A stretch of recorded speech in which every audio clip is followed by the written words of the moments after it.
Hello and welcome to a short revision video from me, the history tutor, as I talk through the key events of Elizabeth's foreign policy and in particular her war with Spain.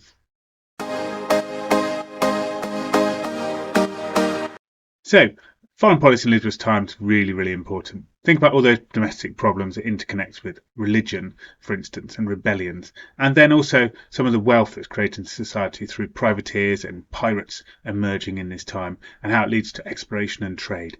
So let's find out lots and lots of the key ideas, and then do look at my videos where I tutor you through how to answer questions so you can use this knowledge and practice how to get top marks in your answers.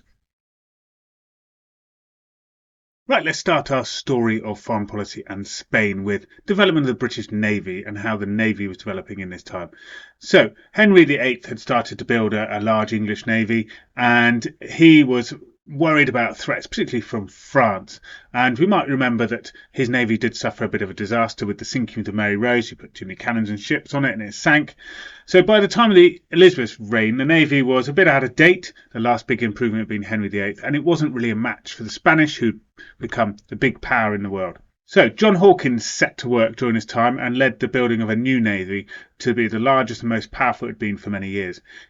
Hawkins built race-line ships. These were fast and streamlined and could be really good for navigating the English Channel.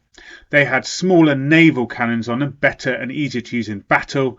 The English looked well set. However, John Hawkins hadn't built a very large navy. England was still not as rich as Spain, didn't have the huge galleons Spain had. Also, technology meant that ships became faster in this time. There were improvements in the lateen sails. Improvement in iron meant that more powerful weapons could be carried, like smaller cannons, and better technology allowed better navigation with things like the compass. So the English could start to improve their navigation and seafaring skills really well in this time. Also, there was a development in tactics. So in the 1500s, sea battles were not very common, but raiding and stealing were. So Drake used the tactic of fire ships very often in his raiding of places. So for instance, in 1587, he sent fire ships into Cadiz port to cause a massive distraction and all sorts of problems, singeing the King of Spain's beard, and obviously he was then able to raid lands while people were distracted. Also, the English Navy developed new tactics by firing with broadsides of cannons, whereas the Spanish galleons would try and rope in their enemies and then charge onto their decks and fight on decks with sword fights and pistols. So this new tactic of broadsides meant that they would get relatively close to the Spanish vessels or the enemy vessels and fire a whole broadside of cannons, and then turn, maybe against the wind this time, and fire a broadside the other way. So the more manoeuvrable race-line ships were able to fire these cannons repeatedly at the enemy, try and disable their main mast or cause problems with their hull, so they could then be stranded ships that they could attack. So what about the problems with Spain then? So let's talk about how problems developed. So Philip II of Spain had been married to Mary I, of course, and he'd been keen to create a Catholic empire. But when Mary I died in 1558, Elizabeth became queen. Philip had proposed to Elizabeth, but she did not want to marry the Catholic King of Spain. She wanted a Protestant nation. So Philip's plans for a Catholic empire and turning England back to being Catholic were failing. But over the next few years, Spanish and English relations remained pretty good. They had a common enemy, France, to keep them focused, so they weren't really worrying about each other too much.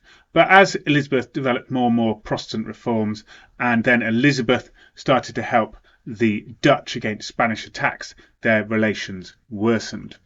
In 1566, a Protestant uprising took place in the Spanish Netherlands. Elizabeth supported the rebels with arms and money.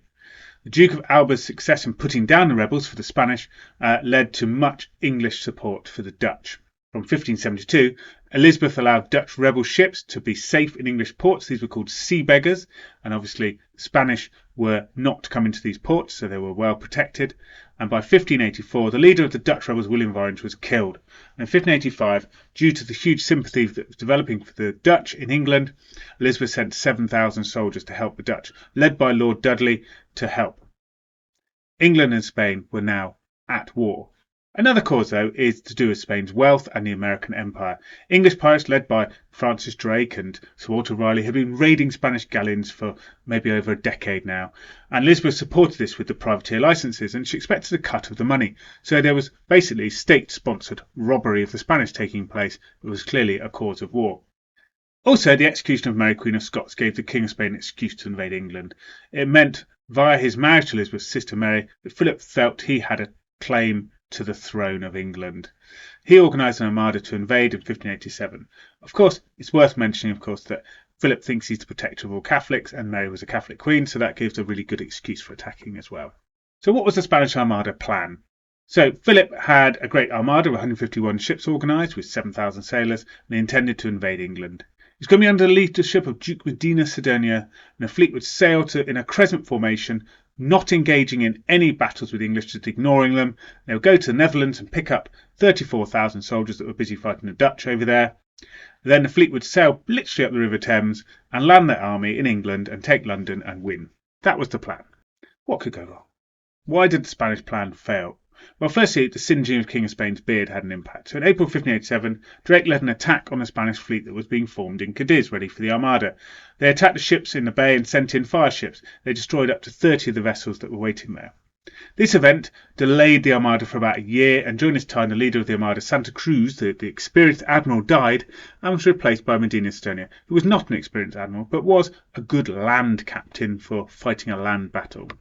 So why else did the plan fail? So during May 1588, the Armada left Spain and sailed to the Netherlands. They survived English attacks, protected by its crescent shape, and well over the 130 ships arrived at Calais to pick up their army. They looked unstoppable.